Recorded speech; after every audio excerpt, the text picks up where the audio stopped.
नमस्कार, म Db Grg beauty therapist.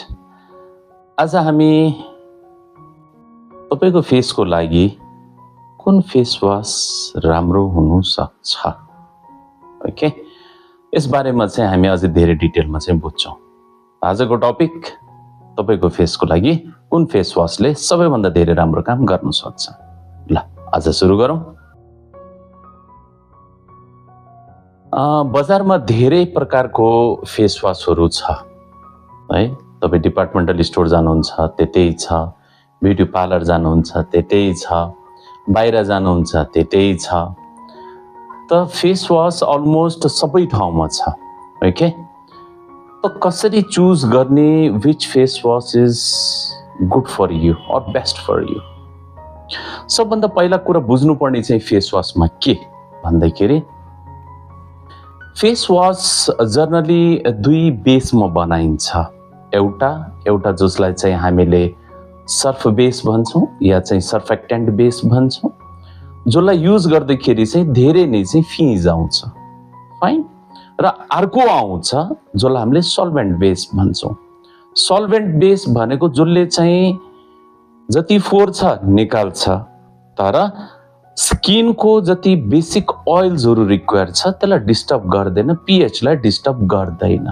फोहोर सफा जे छ त्यो सबै निकाल्ने, तर चाहिँ स्किनको पीएच या स्किनको ऑयल्सहरुलाई चाहिँ नबिगार्ने, ओके। यसलाई सल्भेन्ट बेस भनौं। त मार्केटमा तपाईले धेरै जसो चाहिँ सबै प्रकारको चाहिँ फेस वाशेसहरु भेट्नुहुन्छ, ओके। कति नेचुरल भेट्नुहुन्छ, कति चाहिँ केमिकल बेसेसहरु भेट्नुहुन्छ। कतिवटा फेस वाशेसहरु चाहिँ त तपाईले हायर क्लिनिकल एस्पेक्ट्स भएको वाला पनि युज गरिराख्नु भएको छ या पाउनुहुन्छ। हामीले जुन आज कुरा गर्न गइरहेको छौं यो चाहिँ बियोन्ड बेसिक्सको र ब्युटी बेसिक्सको फेस वाशहरुको कुराहरु गर्न गइरहेको छौं।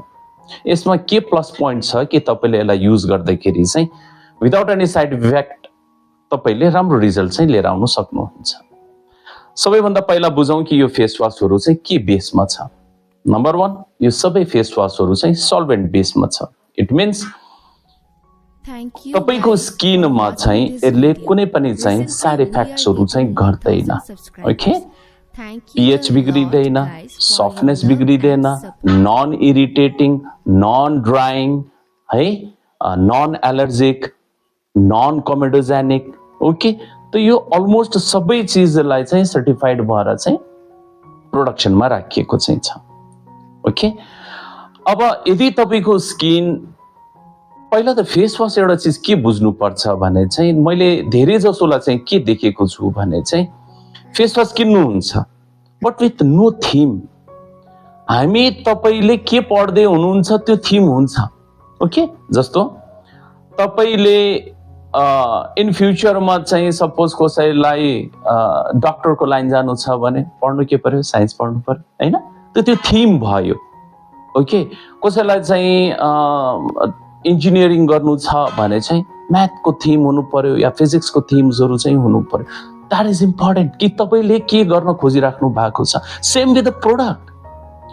तपाईलाई प्रब्लम एउटा छ अनि तपाई फेस वाश चुज गर्नुहुन्छ फ्लेभरको माथि, फ्रेग्रेन्सको माथि, कलरको माथि, कसरी चाहिँ म्याच भयो त? भएन नि हजुर, हैन। यदि तपाईको स्किन चाहिँ ड्राई छ भने अब यहाँ तपाईले म्याङ्गो खोजेर, एप्पल खोजेर, स्ट्रबेरी खोजेर के अर्थ भयो त? अफ कोर्स नट, हैन।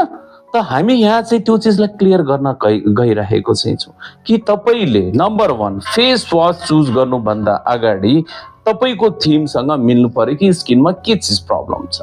सपोज तपाईलाई चाहिँ फेयरनेस तिर जानु छ, तपाईको थीम भयो केसर फेस वाश, थीम भयो, मिल्यो, हैन। यदि तपाईको चाहिँ मसिनो पिम्पल्सहरु आइरहेको छ, टिनेजमा हुनुहुन्छ, तपाईको धेरै ऑयली स्किन्सहरु भइरहेछ, त्यसलाई मिलाउनु पर्ने भइरहेको छ, कहिले पिम्पल आइरहेछ, निम फेस वाश थीमसँग मिल्यो। धेरै पिम्पल आएको छ, anti acne face wash. Pigmentation भएको छ, सनट्यान भएको छ, व्हाइटनिङ गर्नु छ, एन्टी ब्लेमिसेस फेस वाश। यदि धेरै ड्राई स्किन्सहरु छ हैन, of course hyaluronic foaming face wash, okay. स्किनमा चाहिँ pH बिग्रेको छ, प्रुराइटस आएको छ, इचिङहरू भइरहेको छ, कुनै पनि प्रोडक्टहरूले सुट गरेको छैन, एन्टिसेप्टिक फेस वास। त अब आयो नि त थिम। ओके, त यसलाई चाहिँ इम्पोर्टेन्ट मान्नुपर्छ। बेस जसले चाहिँ केही प्रब्लम नगरोस् तर रिजल्ट्सहरू चाहिँ आओस् र बेस्ट तपाईँको स्किनको लागि होस्। ओके, यो साथसाथमा चाहिँ एउटा चिज छ जुन सबैलाई थाहा छ, cleansing milk. Cleansing milk batter कि फेस वास ब्याटर भन्ने चाहिँ धेरैजनाले चाहिँ मलाई सोधिराख्नु चाहिँ हुन्छ है। अब यसको उत्तरमा चाहिँ के भयो भन्दाखेरि जनरली क्लिन्जिङ मिल्क चाहिँ युज गर्ने एउटा प्रोसेसमा पर्छ। ओके, फेस वास प्रोसेस होइन, ओन्ली प्रोडक्ट हो। प्रोसेसमा क्लिन्जिङ मिल्क पर्यो। यदि तपाईँ मेकअप सुरुमा चाहिँ हुनुहुन्छ, क्लिन्जिङ मिल्क इज बेटर होइन। यदि धेरै नै फोरहरू भएको छ जस्तो तपाईँलाई अनुभव लाग्छ, भेरी गुड होइन। तपाईँले डेली चाहिँ मेकअप सुरु गरिराख्नु भएको छ है, क्लिन्जिङ मिल्क इज बेटर। तर with no reason cleansing milk use गर्नु पनि जरुरी छैन, किन त्यो प्रोसेसमा भयो है। त्योभन्दा बेटर चाहिँ फेस वास चाहिँ हुन्छ। सपोज कसैको चाहिँ स्किन एकदमै ड्राई हुन्छ, यो सबै कुनै पनि प्रोडक्टले, यो कुनै पनि प्रोडक्ट यहाँ मैले जुन देखाएको छु कसैले पनि ड्राई बनाउँदैन है हजुर।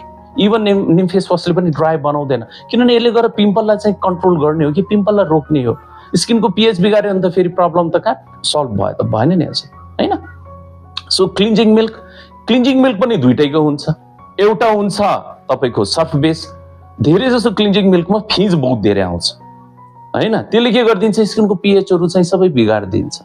तपाईँले कहिले चाहिँ एकखेप म रिक्वेस्ट गर्छु, ट्राई गर्नुहोस्। यो पुरै क्रिमबाट बनेको छ कि त्यो पनि के मिल्क क्रिमबाट बनेको छ, लगाउनुहुन्छ सबै मेकअप निस्किन्छ, स्किनमा उल्टो झन् धेरै ग्लो आउँछ, सफा फिल हुन्छ है, स्मुथ छ।